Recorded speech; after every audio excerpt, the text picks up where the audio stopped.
Back at my favorite spot, the Muffin House here in Islington, and I'm with Lauren Watson from Watson College Consulting, and happy Tuesday morning to you. Good morning. You look very rested and calm because you just went on quite an interesting trip.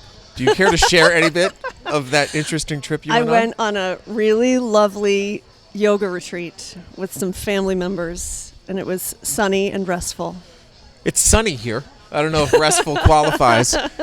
Did you miss the freezing cold temperatures this past weekend, or were you back? I arrived at Logan right smack in the middle of it. It was something else. And it was really jarring.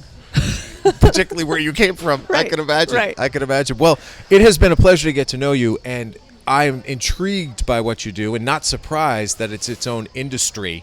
So I want you to walk people through a bit about what you do as a college consultant, and then we'll backtrack a bit about how you got there and what your history was. But on a day-to-day basis, who are you working with and how do you help them? Sure. On a day-to-day basis, I'm mostly working with high school juniors and seniors and their families, and I view myself as a guide or a coach for students and families as they navigate trying to design their lives after high school, mostly in the world of college admission.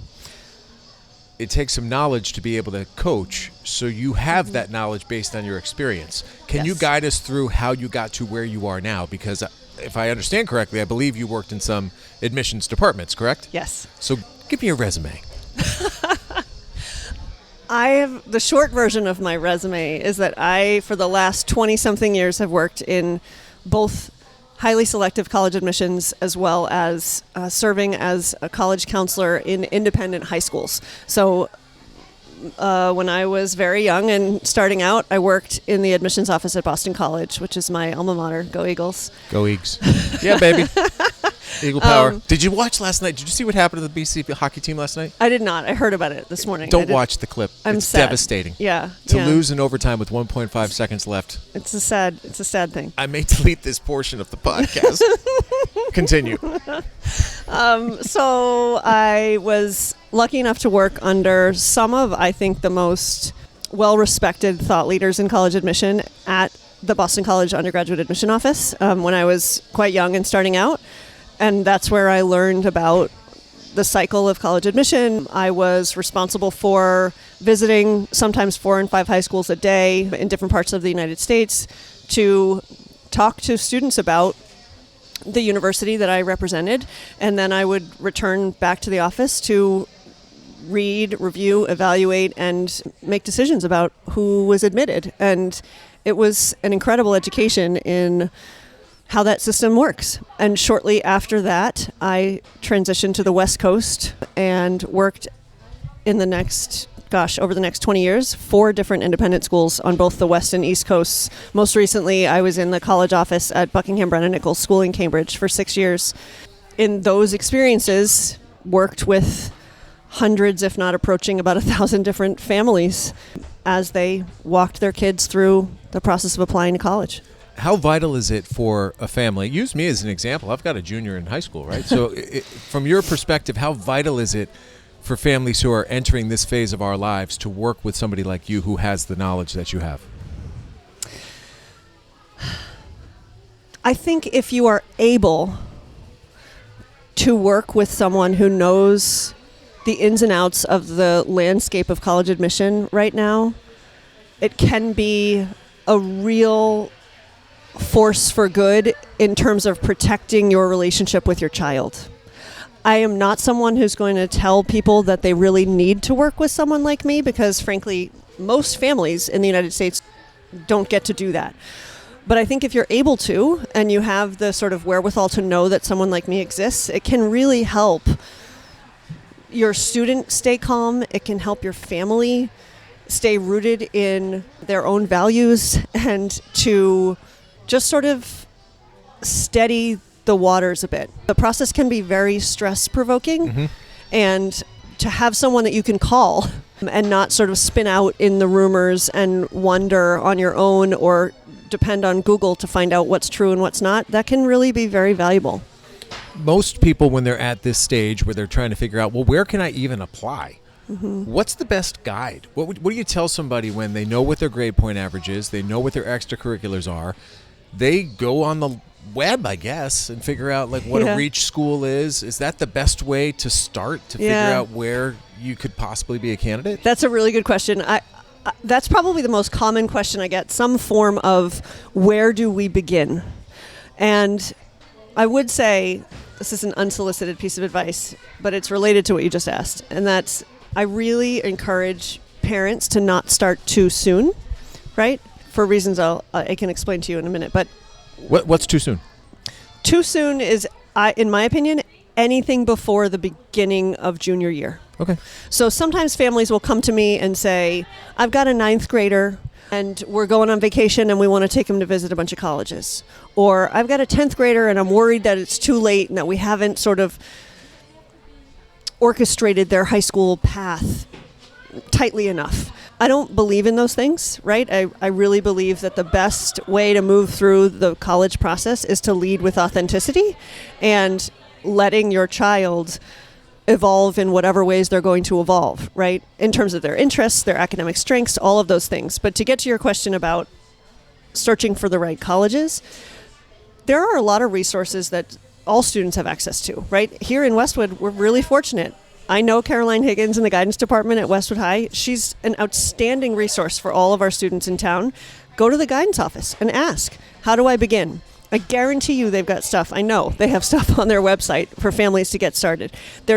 Most high schools in the U.S. now have some sort of online software or platform that they direct families toward. So at Westwood High School, they've got access to software that tracks historical data by class. So you as a junior parent at some point this year will be granted access to data where you can look and see and say, all right, based on the last 5 years, I'm going to look at, represented anonymously, how many students from Westwood High School have applied to Villanova in the last 10 years and what were those outcomes and what were those students' GPAs and scores. That's an incredible resource, right? You can look right at the data and say, okay, how can I use this as a forecasting tool? But you don't want to get into that before your student is ready, right? That can be a relatively paralyzing experience if your child is not yet ready to think about where they want to be, where they want to go. If they're feeling the least bit apprehensive or nervous about their own academic performance, showing them a bunch of data about what has happened to kids before them might not be your best move. So much of the work that I do with juniors is about helping them identify what their high school experience has been like for them. Students in high school these days are not given a lot of opportunities to practice reflection, to think about what they want the next part of their life to look like. And I like to try and provide them that practice, right? So I ask them a lot of questions about what happens if you're faced with a challenge in a course. What do you do? Who do you talk to? Do you ask your friends for help? Do you set up a meeting with the teacher? Do you ask your parents? Do you sort of squirrel away at the library until you figure it out on your own, right? And through those conversations, I'm then able usually to help a student understand how they learn. How do they pursue resources? Can they advocate for themselves? And once we've identified some of those characteristics in a student, then we move on to how do we find some colleges then that might be a good match for you in terms of how you learn, what you're seeking, what kind of community you want. It's more about starting from that conversation than it is about where can I get in maybe. You're very convincing. You should do this for a living. Thanks. Very educational. Is there some message you could deliver to a student immediately that can put them at ease, that they may have a preconceived notion about, like, oh my God, I have to do this. And then when they get to you, you're like, chill. Mm-hmm. What is that? You're not behind. I say that all the time. You are not behind. Take a deep breath. I have a sign in my office that says deep breaths, and I purposely put it right over my shoulder so that while you're talking to me, you have to look at it. I think that these students are under an inhumane amount of pressure. High school students right now, especially in really sort of wonderful communities like ours, where there tends to be an assumption that everyone's going to go to college right away, right? And that most kids do go to college. Aren't we fortunate, right, to live in a place where that is an assumption? But also it creates an incredible amount of pressure on the kids. And I just want to say to all of them, it's okay to take a beat. It's okay to take your time and try to avoid letting other people's stress be contagious. I like that. I've seen that in all my years of working in high schools. Stress is contagious with teenagers, right? It's contagious with parents. How many times have you been at a soccer game or on a sideline somewhere at a cocktail party and someone says, your kid's not doing this? My kid's already doing this. And it automatically sort of makes you think, am I not doing all the things I should be doing for my kid? And when it comes to this process, the most important thing for you to do as a parent, I think, is to listen and see the kid that is right in front of you. Fantastic. I love it. So if you want to learn more about Lauren and what she does, I invite you to visit her website at watsoncollegeconsulting.net. And I should take this opportunity to thank you for your support of Westwood Living, and I hope that our partnership helps you reach more families. And this would be really cool if collectively we can help our community and parents and kids in our community have a better experience as they prepare for college. Yes, I would love that. So thank you very much. As I said, if you'd like to learn more, visit watsoncollegeconsulting.net. Get to know Lauren a little bit and relax. Take a deep breath. You are not behind.